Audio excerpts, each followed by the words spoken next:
کاشانہ بصیرت ایک ایسا یوٹیوب چینل جس پر ہر قسم کی دینی کتب بالخصوص محروم بصارت افراد کے لیے آڈیو اور ویڈیو فارمیٹ میں دستیاب ہیں اور بالعموم تمام مسلمان برادران و خواہران کے لیے دستیاب ہیں۔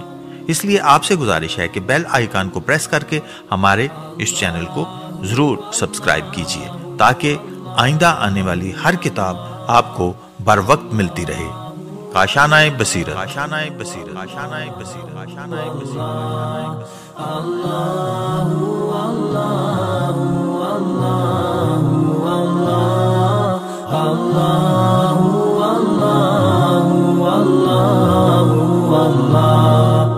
بسم اللہ الرحمن الرحیم۔ السلام علیکم۔ یہ کتاب آپ کے لیے کاشانہ بصیرت کے یوٹیوب چینل کی جانب سے ریکارڈ کی جا رہی ہے۔ اب ہم کتاب روح الحیات کا پارٹ نمبر 12 پڑھیں گے۔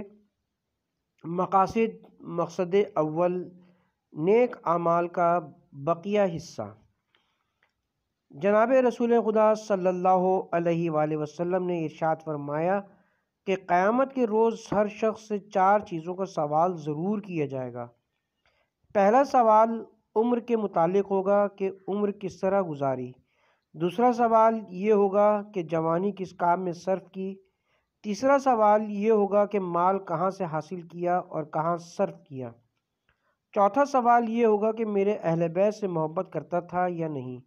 حضرت امام جعفر صادق علیہ السلام نے ارشاد فرمایا کہ تورات میں منقول و مرقوم ہے کہ اے فرزند آدم، اپنے دل کو میری اطاعت کے لیے آمادہ کر لے تاکہ میں تیرے دل کو غنی بنا دوں اور مخلوق سے بے نیاز کر دوں، تیری تمام تر حاجات کو میں پورا کروں، اور اگر تو نے اپنے دل کو میری اطاعت سے محروم رکھا تو میں تیرے دل کو محبت دنیا سے معمور کر دوں گا اور تیری کوئی حاجت پوری نہ کروں گا، تجھے تیری کوششوں پر تنہا چھوڑ دوں گا۔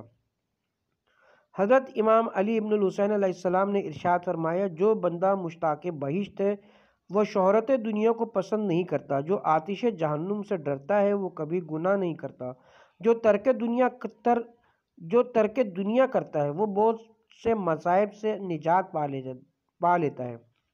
خدا کے کچھ بندے درجہ یقین پر فائز ہیں جو گویا اہل جنت کو جنت میں اور اہل دوزخ کو دوزخ میں دیکھ رہے ہیں۔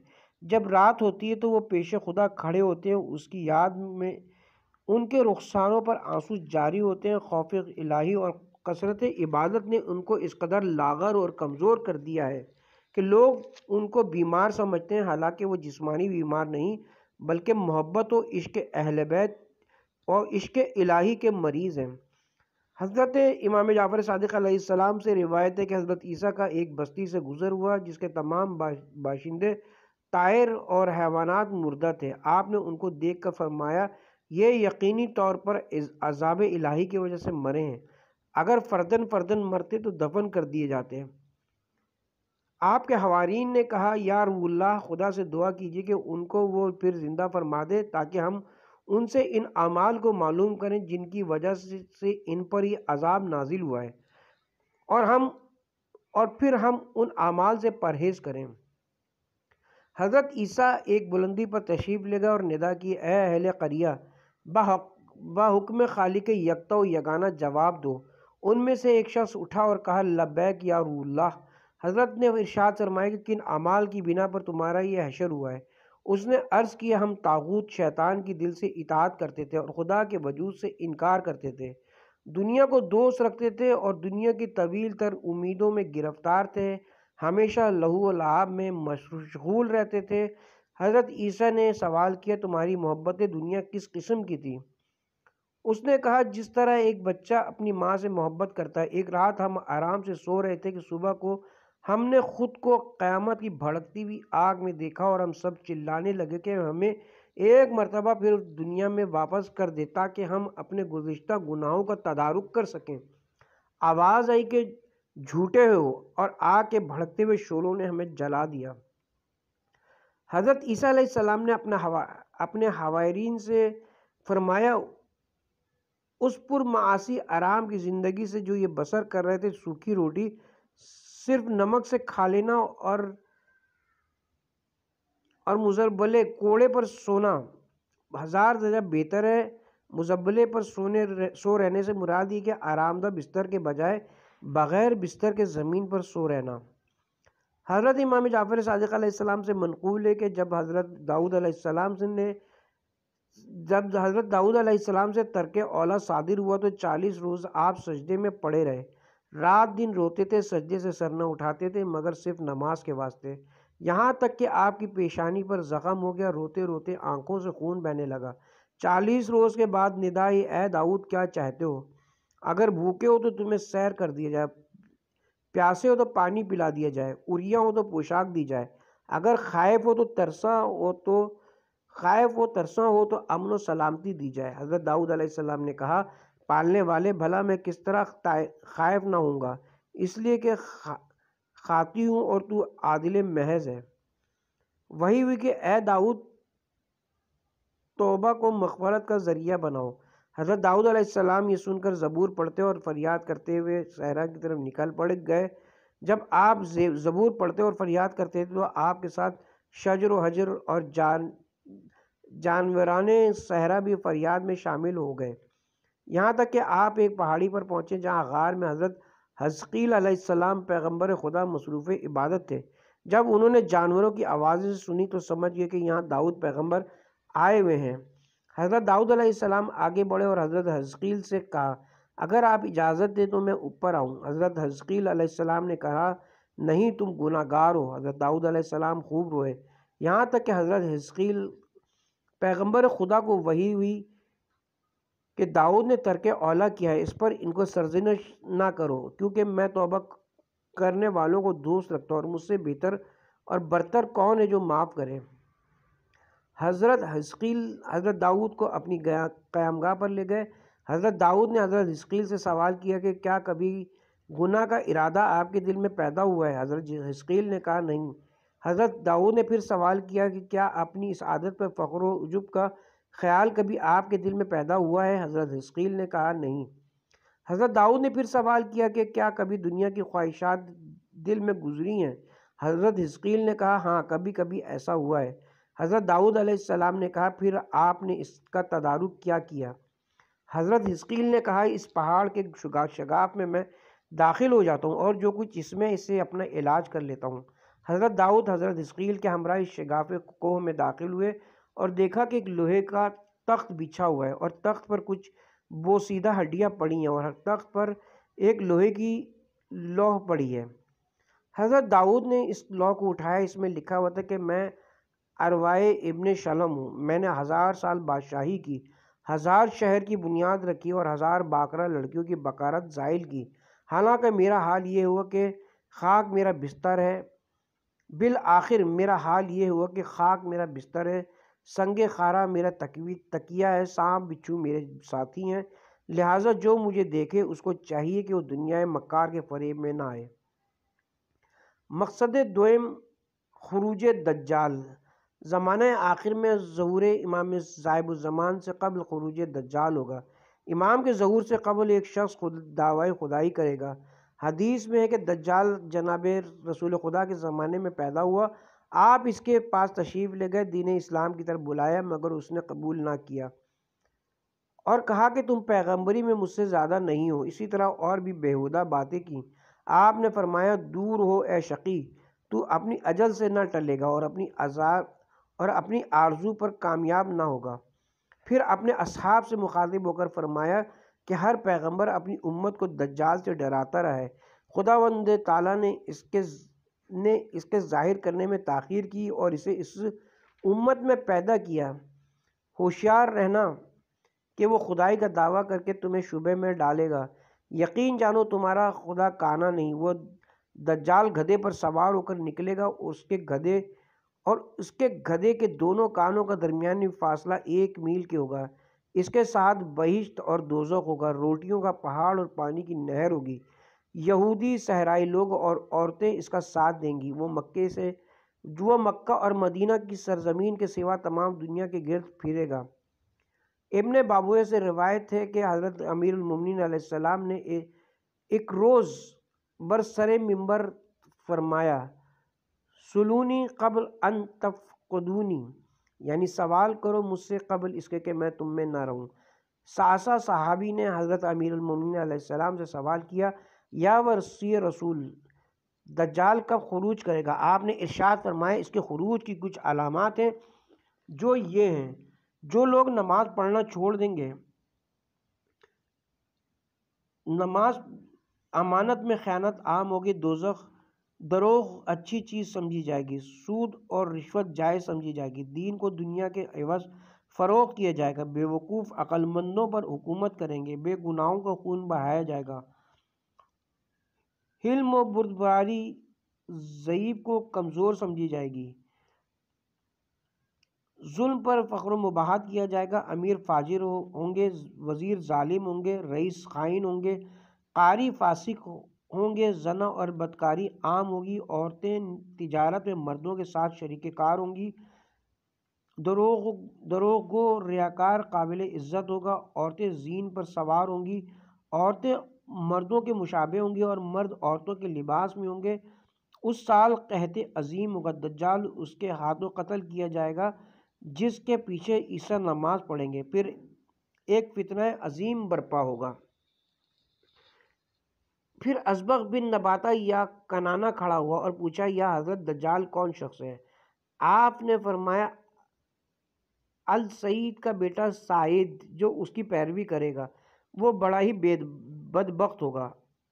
اصبہان شہر کے قریب ایک گاؤں یہودیہ سے ہے، وہ اس سے نکلے گا، دائنی آنکھ پھوٹی ہوگی، بائیں آنکھ پیشانی پر تارے کی طرح چمکتی ہوگی، دونوں آنکھوں کے درمیان موٹے حروف سے لکھا ہوگا کافر۔ ہر شخص اس کو پڑھ سکے گا۔ سامنے ایک پہاڑ دھوئیں کا ہوگا اور پیچھے بھی ایک پہاڑ ہوگا۔ لوگ خیال کریں گے کہ روٹیوں کا پہاڑ ہے، وہ سخت قحط کے زمانے میں نکلے گا۔ اس کا ایک گدھا برنگ سفید قد آور، اتنا کہ جو ایک قدم سے 1 میل طے کرے گا، جس دریا سے اس کا گزر ہوگا اس کا پانی خشک ہو جائے گا، بلند آواز سے پکارتا ہوا آئے گا، اے میرے دوستوں میرے پاس آؤ، تمہارا پروردگار اور خدا میں ہوں، میں نے تمہارے ہاتھ پاؤں بنائے، تمہاری تقدیر مقرر کی۔ آپ نے فرمایا وہ دشمن خدا جھوٹا ہے، وہ آنکھ سے کانا ہے، چلتا پھرتا اور کھاتا پیتا ہے، تمہارا خدا ان باتوں سے پاک ہے۔ اس کے دجال کے پیرو اکثر ولد الزنا اور سبز ٹوپی والے ہوں گے، اور ایسے شخص کے ہاتھ سے مارا جائے گا جس کے پیچھے حضرت عیسیٰ علیہ السلام نماز پڑھیں گے۔ سرزمین شام میں بامقام عقبہ رفیق جمعے کے روز 3 گھڑی دین چڑھے یہ ماجرا پیش آئے گا۔ اس کے بعد ایک بڑی مصیبت آئے گی۔ لوگوں نے عرض کیا یا حضرت وہ مصیبت کیا ہوگی؟ دعوت العرض کا ظہور۔ حضرت نے ارشاد فرمایا کوہ صفا کے پاس سے دعوت العرض پیدا ہوگا، اس کے پاس حضرت سلمان علیہ السلام کی انگوٹھی ہوگی اور حضرت موسیٰ علیہ السلام کا عصا ہوگا۔ مومن کی پیشانی پر انگوٹھی سے نشان کرے گا اور کافر کی پیشانی پر عصا سے۔ مومن کی پیشانی پر یہ نقش ہوگا ھذا مومن الحق، اور کافر کی پیشانی پر ھذا کافر لکھا ہوگا۔ پھر دعوت العرض گردن کو بلند کرے گا، تمام لوگ اس کو دیکھیں گے۔ یہ امر آفتاب کے طلوع مغرب کے بعد ہوگا، یعنی جب توبہ کا دروازہ بند ہو چکا ہوگا۔ پھر ارشاد فرمایا اس سے زیادہ دجال کا حال نہ پوچھو، کیونکہ رسول خدا کا حکم ہے کہ اس کا حال سوائے اہل بیت کے کسی سے نہ کہو۔ راوی کہتا ہے میں نے صحابہ سے پوچھا وہ کون ہے کہ جس کے پیچھے حضرت عیسیٰ علیہ السلام نماز پڑھیں گے؟ فرمایا امام حسین علیہ السلام کی اولاد سے 9ویں امام جو رکن ہجر اور مقام ابراہیم کے درمیان سے ظاہر ہوں گے، ترازوئے عدل قائم کریں گے اور روئے زمین کو کافروں سے صاف کریں گے۔ بہت سی حدیثوں سے معلوم ہوتا ہے کہ دعوت العرض جناب امیر المومنین ہے۔ آپ ظہور صاحب الامر کے بعد آئیں گے اور یہ زمانہ قیامت کے بہت قریب ہوگا۔ مقصد صوم، ذکر معاد کے معنی دوبارہ واپسی۔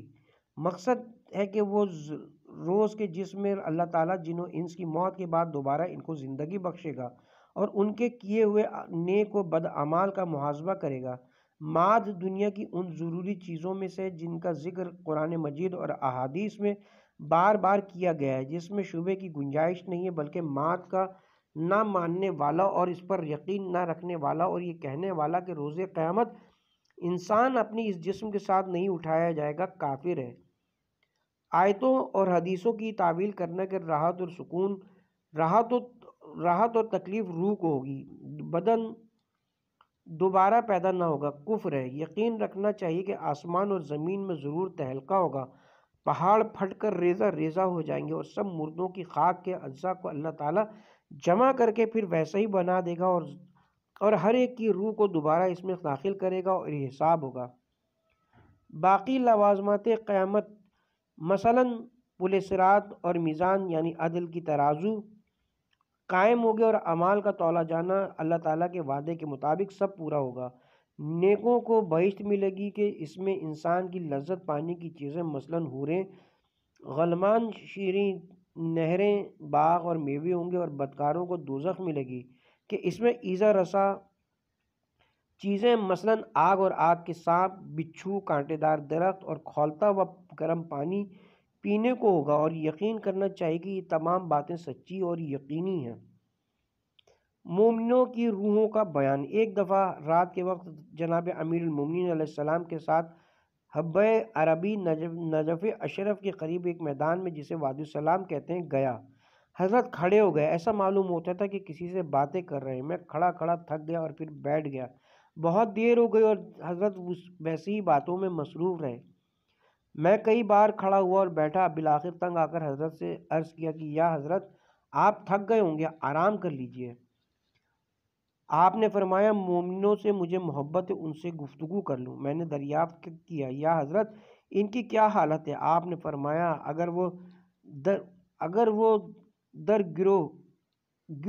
گروہ خوش بیٹھے ہیں اور باتیں کر رہے ہیں۔ میں نے عرض کیا کیا ان کے اجسام یہاں ہیں؟ آپ نے فرمایا نہیں، صرف روحیں ہیں۔ مومن خواہ کسی جگہ مرے اس کی روح یہاں آتی ہے۔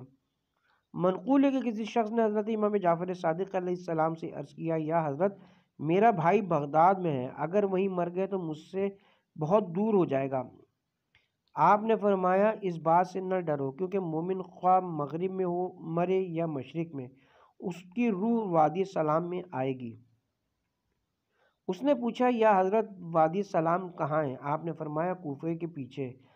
ابھی ولاد سے منقول ہے کہ میں نے حضرت امام جعفر صادق علیہ السلام سے پوچھا یا حضرت لوگ کہتے کہ مومنوں کی روحیں سرسبز پرندے کی شکل میں عرش کے پاس اڑتی رہتی ہیں۔ آپ نے فرمایا غلط کہتے ہیں، مومن کی روح خدا کے نزدیک ایسی حقیر چیز نہیں کہ جس کو پرندے کی شکل میں تبدیل کر دے، بلکہ جسم مثالی میں جو اسی جسم کے مثل اور مشابہ ہے وہاں رہتی ہے۔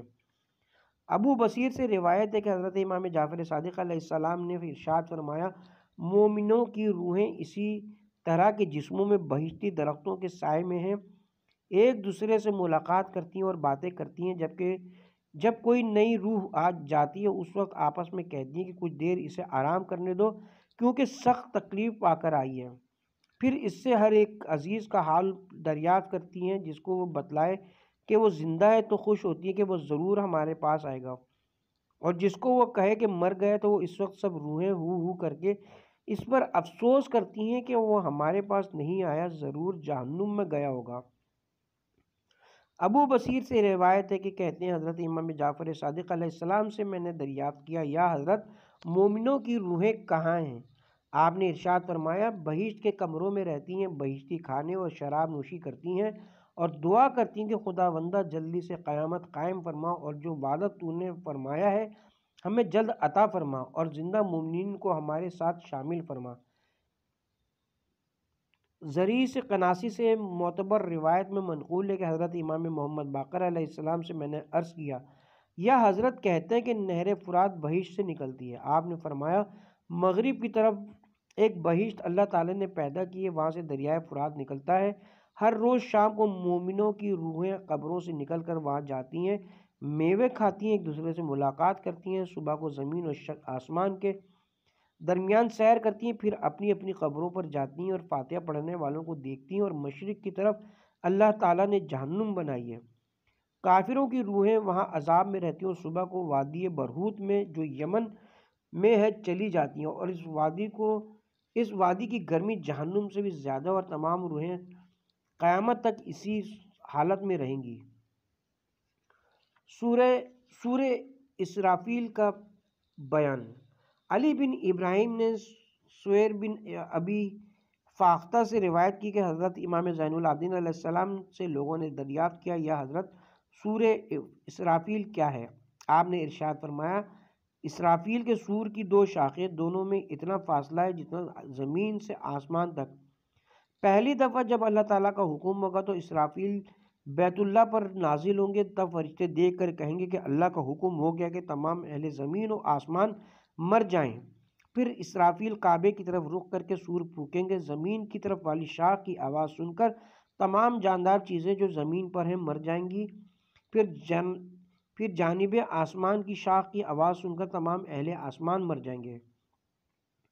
اس وقت خدا کے حکم سے اسرافیل بھی مر جائیں گے۔ پھر آسمانوں اور پہاڑوں کو حکم ہوگا کہ سب ریزہ ریزہ ہو جائیں، تو وہ گرد کی طرح ہوا میں اڑ جائیں گے۔ پھر بجائے زمین کے ایک نئی زمین جس پر گناہ نہ ہوں گے خداوند تعالیٰ پیدا کرے گا، اور اس زمین پر پہاڑ، درخت، عمارات اور گھاس وغیرہ کچھ نہ ہوگا۔ عرش الہی پانی پر قائم ہوگا۔ اس وقت خداوند تعالیٰ بلند آواز سے ارشاد فرمائے گا، لمن الملک اليوم، آج کس کی بادشاہی ہے؟ اس وقت کوئی بھی جواب دینے والا نہ ہوگا، تو خود ہی اس وقت ارشاد فرمائے گا کہ للہ الواحد القہار، اللہ واحد و قہار کی بادشاہی ہے۔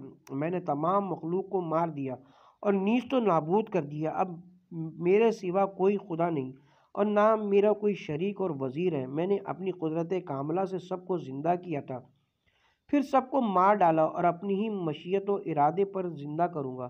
اس وقت قدرت خدا سے سور کی آواز نکلے گی جس سے تمام اہل زمین و آسمان زندہ ہو جائیں گے۔ پھر میکائیل سور سے آواز دیں گے، اس سے اہل زمین حاضر ہوں گے۔ فرشتے بہشت و دوزخ کو حاضر کریں گے، تمام خلقت حساب کے لیے حاضر ہوگی۔ یہ فرما کر حضرت پر رقت طاری ہو گئی، بہت دیر تک گریہ فرماتے رہے۔ جناب رسول خدا سے روایت ہے کہ قیامت کے روز اللہ تعالیٰ ملک الموت سے فرمائے گا، اے ملک الموت، جس طرح تو نے سب کو موت کا تلخ گھونٹ پلایا، آج تجھے بھی اس کا مزہ چکھاتا ہوں۔ حضرت امام جعفر صادق علیہ السلام سے منقول ہے کہ اللہ تعالیٰ اپنی خلقت کو دوبارہ زندہ کرے گا۔ آسمان کو حکم ہوگا 40 روز تک برستا رہے، پھر سب کے ریزے جمع کر کے اعضا پیدا کرے گا۔ حضرت امام محمد باقر علیہ السلام نے فرمایا، جب قیامت برپا ہوگی اور حساب کے لیے لوگ زندہ کیے جائیں گے تو سخت ہولناک راستہ طے کر پہنچیں گے، اور اس میدان محشر میں بھیڑ بھاڑ اور ہجوم کے سبب سے بہت تکلیف ہوگی۔ اس وقت پروردگار عالمین کی جانب سے ندا ہوگی کہ سب اس کو سنیں گے، یعنی محمد عربی کہاں ہیں؟ آئیں، آپ تشریف لائیں گے، اللہ تعالیٰ آپ کو عرش کی دائیں جانب جگہ دے گا۔ پھر جناب امیر المومنین اور ائمہ کو بلایا جائے گا تو پروردگار عالمین ان کو رسول خدا کی دائیں جانب جگہ دے گا۔ پھر حضرت کی امت کو بلایا جائے گا اور بائیں جانب کھڑا کیا جائے گا۔ پھر ہر پیغمبر اپنی امت کے پکارا جائے گا اور سب عرش کی بائیں جانب کھڑے ہوں گے۔ پھر قلم کو بصورت انسان عرش کے سامنے حساب کے مقام پر کھڑا کر دیا جائے گا۔ اس وقت اللہ تعالیٰ ارشاد فرمائے گا، اے قلم، جو کچھ ہم نے تجھے حکم دیا تو نے لوح پر لکھا؟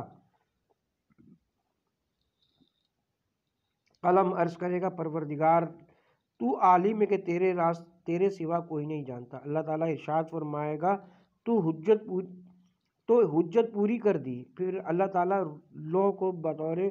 لوح کو بصورت انسان حاضر کرے گا اور پوچھے گا کہ جو کچھ ہم نے قلم کو حکم دیا اس نے تجھ پر تحریر کیا؟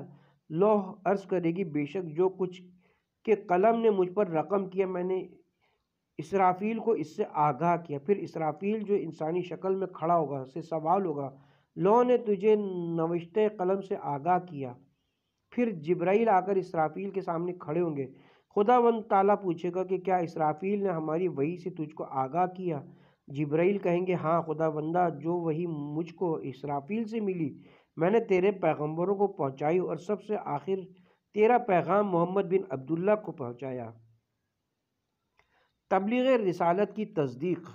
پھر اولاد آدم علیہ السلام میں سے سب سے اول حضرت محمد بن عبداللہ کو سوال کے لیے طلب کیا جائے گا، اور اس روز سب سے زیادہ قریب کے مقام پر حضرت کو کھڑا کیا جائے گا اور سب سے زیادہ عزت کا مرتبہ عطا کیا جائے گا۔ پھر اللہ تعالیٰ سوال کرے گا کہ جبرائیل نے ہماری ہر وحی تم کو پہنچائی؟ حضرت عرض کریں گے ہاں خدا بندہ، تیری طرف سے علم و حکمت اور کتاب جبرائیل نے مجھ تک پہنچائی۔ اللہ تعالیٰ پوچھے گا میرے احکام اور فرامین تم نے میری خلقت کو سنائے؟ آپ عرض کریں گے میں نے سب احکام و فرامین تیرے بندوں تک پہنچائے، جہاد کیا اور تیری راہ میں بہت تکالیف برداشت کی۔ پھر سوال ہوگا تمہارا گواہ کون ہے؟ آپ عرض کریں گے خدا بندہ تو ہی گواہ ہے اور تیرے فرشتے گواہ ہیں اور میری امت کے خاص نیک لوگ گواہ ہیں، مگر صرف تیری ہی گواہی کافی ہے۔ پھر فرشتوں سے حضرت کی رسالت پر گواہی لی جائے گی۔ پھر آپ کی امت کو گواہی کے لیے بلایا جائے گا۔ سب لوگ گواہی دیں گے کہ محمد بن عبداللہ نے تیری کتاب اور حکمت ہمیں پہنچائی ہے۔ پھر حضرت سے سوال ہوگا اے محمد، تم نے اپنے بعد امت کے لیے اپنا خلیفہ اور نائب کس کو مقرر کیا جو ان کو دین حق پر قائم رکھے اور ہماری کتاب سکھائے؟ آپ عرض کریں گے پروردگارہ، میں نے بہترین امت اپنے بھائی علی بن ابی طالب کو اپنا وصی اور خلیفہ مقرر کیا اور بعد ان کے لوگوں کو ان کی اطاعت کی تاکید بھی کی۔ پھر علی بن ابی طالب علیہ السلام کو بلایا جائے گا اور اللہ تعالیٰ پوچھے گا اے علی، تم کو محمد بن عبداللہ ہمارے نبی نے خلیفہ مقرر کیا تھا اور بعد ان کے تم نے ان کی امت کو امامت کے فرائض ادا کیے تھے۔ حضرت عرض کریں گے خدا بندہ، تیرے پیغمبر نے مجھے اپنا خلیفہ مقرر فرمایا۔ جب تو نے اپنے حبیب کو اپنی طرف بلا لیا تو ان کی امت نے میری خلافت و امامت کا انکار کیا اور مکر و فریب کر کے مجھے کمزور کر دیا اور میرے قتل کے درپے ہو گئے، میری بات نہ سنی اور نااہلوں کو مجھ پر فضیلت دے کر اپنا امام و خلیفہ یکے بعد دیگرے بنا لیا۔ تب میں نے تلوار اٹھائی اور تیری راہ میں جہاد کیا اور تیری راہ میں قتل کر دیا گیا۔ پھر آواز آئے گی اے علی، تو نے اپنا نائب کس کو مقرر کیا؟ الغرض اس طرح ہر امام کو ان کے وقت کے لوگوں کے ساتھ بلایا جائے گا اور سوال کیا جائے گا تاکہ حجت الہی قائم ہو سکے۔ اس کے بعد اللہ تعالیٰ ارشاد فرمائے گا آج صادقین کو ان کا صدق نفع دے گا۔ معتبر روایت میں ہے حضرت امام جعفر صادق علیہ السلام سے منقول ہے کہ جب خدا بند تعالیٰ حساب کے لیے خلقت کو جمع کرے گا تو حضرت نوح پیغمبر سے پوچھے گا کہ ہماری رسالت کا کام تم نے انجام دیا؟ حضرت نوح علیہ السلام عرض کریں گے خدا بندہ، تیرے حکم کے مواقف میں نے خلقت کو ہدایت کی تھی۔ اللہ تعالیٰ سوال کرے گا تمہاری گواہی کون دے گا؟ حضرت نوح علیہ السلام عرض کریں گے پروردگار، محمد بن عبداللہ تیرے گواہ ہیں، محمد بن عبداللہ میرے گواہ ہیں۔ یہ کہہ کر آپ حضرت محمد مصطفیٰ صلی اللہ علیہ وسلم کے پاس آئیں گے اور عرض کریں گے اے محمد، اللہ نے تبلیغ رسالت پر مجھ سے گواہ طلب فرمایا ہے۔ حضرت اس وقت حضرت حمزہ اور جعفر کو بلا کر فرمائیں گے کہ اللہ تعالیٰ کی بارگاہ میں حاضر ہو کر حضرت نوح کی تبلیغ رسالت کی گواہی دیجیے۔ پھر وہ دونوں حضرات تو بزرگوار حضرت نوح اور تمام پیغمبروں کی گواہی دیں گے۔ راوی کہتا ہے کہ میں نے عرض کیا یا امام حضرت نے حضرت علی علیہ السلام کو گواہی میں کیوں نہ بھیجیں؟ آپ نے فرمایا حضرت علی علیہ السلام کی بزرگی اور عزت کے سبب سے۔ منقول ہے کہ حضرت امام جعفر صادق علیہ السلام نے فرمایا اللہ کے سامنے اپنا حساب دینے سے قبل تم کو خود اپنا محاسبہ کرنا چاہیے، کیونکہ روز قیامت 50 مقامات پر حساب کے لیے کھڑا کیا جائے گا اور ہر مقام پر 1000 برس کھڑا رہنا پڑے گا، جیسے کہ خود اللہ تعالیٰ کا ارشاد ہے وہ دن ایسا ہوگا کہ اس کا زمانہ عرصہ 50,000 برس کا ہوگا۔ میدان حشر کا بیان۔ حضرت امام محمد باقر علیہ السلام سے منقول ہے کہ اصحاب نے حضرت رسول اللہ سے اس کا مطلب پوچھا۔ حضرت نے فرمایا جبرائیل نے مجھ سے بیان کیا کہ روز قیامت جب اللہ تعالیٰ خلقت کو حساب کے لیے طلب فرمائے گا تو جہنم کو بھی طلب کیا جائے گا، اور اس کی 1000 مہاریں ہوں گی، ہر مہار ایک ایک فرشتے کے ہاتھ میں ہوگی۔ اس وقت جہنم فریاد کر کے غصے سے کافروں اور گناہگاروں پر حملہ کرے گی، تو ایسی سخت آواز پیدا ہوگی کہ اگر اللہ تعالیٰ حفاظت نہ کرے تو سب مرتبہ ہو جائیں گے۔ پھر اس کے شعلے بہت بلند ہوں گے کہ اس کی گرمی کا اثر تمام خلقت حتیٰ کہ پیغمبروں فرشتے تک کو ہوگا۔ اس وقت ہر ایک نفسی نفسی پکارے گا، یعنی پروردگارہ ہم پر رحم فرما اور عذاب سے ہماری جان بچا۔ حضرت محمد اس وقت امتی امتی کہیں گے۔ پھر جہنم کے اوپر صراط لایا جائے گا جس کا راستہ تلوار سے زیادہ تیز اور بال سے زیادہ باریک ہوگا، اور اس پر 3 پل ہوں گے۔ ایک پل صلہ رحم اور امانت کا ہوگا، جس پر ان لوگوں کو روک لیا جائے گا جنہوں نے دنیا میں شریعت کے مطابق ان کو پورا نہ کیا ہوگا، اور بعضوں کو نماز روک لے گی کہ جو دنیا میں اس سے غافل رہتے تھے، اور بعضوں کو بندوں کے حقوق دامنگیر ہوں گے۔ چنانچہ اللہ تعالیٰ ارشاد فرماتا ہے، بے شک تیرا رب اس وقت دیکھ رہا ہوگا، اور پل صراط سے گزرتے وقت تیرا رب سوال بھی کرے گا۔ پل صراط کا بیان۔ بعض نیک لوگ پل صراط سے صحیح و سلامت گزر جائیں گے، بعض ادھر ادھر لٹکتے ہوں گے، بعضوں کا ایک پاؤں پھسلے گا، جب بعض ایک دوسرے سے لپٹے ہوں گے اور فریاد کرتے ہوں گے خدا بندہ اپنی رحمت سے معاف فرما اور پل صراط سے امن کے ساتھ گزار دے۔ اس وقت جو شخص رحمت الہی سے اس خطرناک مقام سے گزر جائے گا تو وہ کہے گا کہ خدا کا شکر ہے جس نے اپنے احسان سے مجھے بچا لیا، ورنہ میں مایوسی کی حالت میں تھا۔ حضرت امام جعفر صادق علیہ السلام نے فرمایا، پل صراط بال سے زیادہ باریک، تلوار کی دھار سے زیادہ تیز، بعض اس پر سے بجلی کی سی تیزی سے گزر جائیں گے، بعض گھوڑے کی چال سے، بعض پیادوں کی چال کی طرح گزریں گے، بعض شیرخوار بچے کی طرح، اور بعض لٹک کر گزریں گے، ایک جانب سے آگ میں اور ایک جانب سے بچتے ہوئے گزریں گے۔ حضرت امیر المومنین علیہ السلام فرماتے ہیں، جس وقت بندے کو حساب کے مقام پر کھڑا کیا جائے گا تو اللہ تعالیٰ فرمائے گا، میری نعمتوں اور اس کے اعمال کا وزن کرو۔ فرشتے وزن کریں گے تو نعمتیں اس کے اعمال کی نسبت سے زیادہ ہوں گی، تب حکم ہوگا، میں نے اپنی نعمتیں بخش دیں، اب اس کے نیک اعمال کو بد سے وزن کرو۔ اگر نیک و بد اعمال برابر ہوں گے تو حکم ہوگا کہ اس کو بہشت میں داخل کرو، پھر اگر نیک اعمال زیادہ ہوں گے تو ان کے عوض بے شمار نعمتیں عطا ہوں گی، اور اگر بد اعمال زیادہ ہوں گے تو ایماندار ہونے کی صورت میں اگر وہ مشرک نہ ہو تو اس پر رحمت اور بخشش کی جائے گی، اگر چاہے تو خدا بخش دے۔ حضرت امام محمد باقر علیہ السلام سے کسی نے اس آیت کا مطلب پوچھا جس کے معنی یہ ہیں، اس گروہ کے گناہ خدا نیکیوں سے بدل دے گا اور اللہ معاف کرنے والا اور مہربان ہے۔ آپ نے فرمایا، مومن گناہگار کو قیامت کے روز حساب کے لیے بلایا جائے گا تو خدا اس کا حساب خود لے گا۔ جب وہ بندہ مومن اپنے گناہوں سے شرمندہ ہو کر اقرار کرے گا تو اللہ تعالیٰ اپنی رحمت سے کاتب اعمال فرشتوں کو حکم دے گا کہ اس کے نامہ اعمال سے گناہوں کو مٹا کر بجائے ان کے نیکیاں لکھ دو، تاکہ اوروں کو اس کے گناہوں سے واقفیت نہ ہو سکے۔ جب اہل محشر اس کے نامہ اعمال کی طرف نگاہ کریں گے تو تعجب سے کہیں گے کہ اس بندے خدا نے دنیا میں کوئی گناہ نہیں کیا، تب حکم خدا ہوگا، اس کو بہشت میں داخل کرو۔ پھر امام علیہ السلام نے فرمایا، یہ آیت ہمارے شیعوں کے لیے خاص ہے۔